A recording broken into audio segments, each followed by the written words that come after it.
ఓ హోటల్లో ఉడిపి రసం బాగుంటుంది అని మాట్లాడుకుంటే విన్నాం. సరే ఉడిపి వెళ్ళి రసంతో అన్నం తినేసి వద్దాం అని చెప్పేసి రైల్వే స్టేషన్కి అయితే వచ్చి టికెట్ తీసుకుందాం అనుకునే లోపల మా మిస్సెస్ ఫోన్ చేసి ఎక్కడున్నారు అంది. ఉడిపి రసం కోసం ఉడిపి వెళ్తున్నా అన్న. రసం కోసం ఉడిపినే వెళ్ళాలా ఏంటి? ఇంటికి వస్తే వేడివేడిగా పెడతాను రండి అంది. ఏంటి అట్ల కడతా వాడతలా అన్న. కాదు ఉడిపి రసంతో అన్నం అంది. అంతే, సర్రను బయలుదేరి బుర్రని ఇంటికి వచ్చేసా. ఇదిగో రండి చేస్తుంది.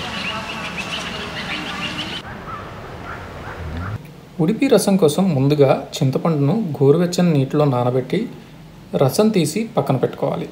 అలాగే కందిపప్పును ఉడకబెట్టి మెదిపి ముద్దపప్పును పక్కన పెట్టుకోవాలి.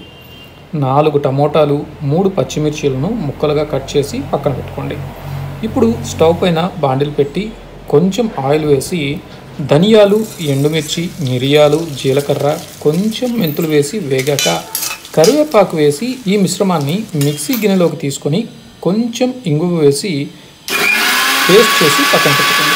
ఇప్పుడు అదే బాండిల్లో కొంచెం ఆయిల్ వేసి వేడయ్యాక టమాటాలు, పచ్చిమిర్చి వేసి వేగాక కొంచెం ఉప్పు, కొంచెం కారం వేసి చింతపండు పులుసు వేసి మనం ముందుగా ఉడకబెట్టిన ముద్దపప్పులో నీళ్లు కలిపి పోసుకోవాలి.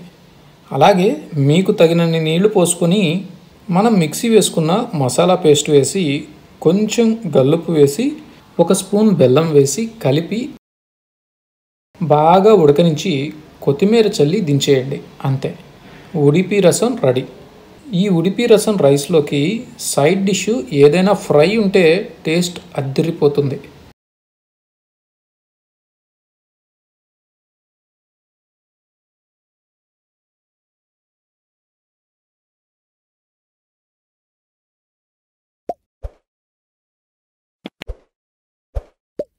అబ్బా! ఇప్పుడు కానీ ఆత్మారాముడు శాంతించలేదు.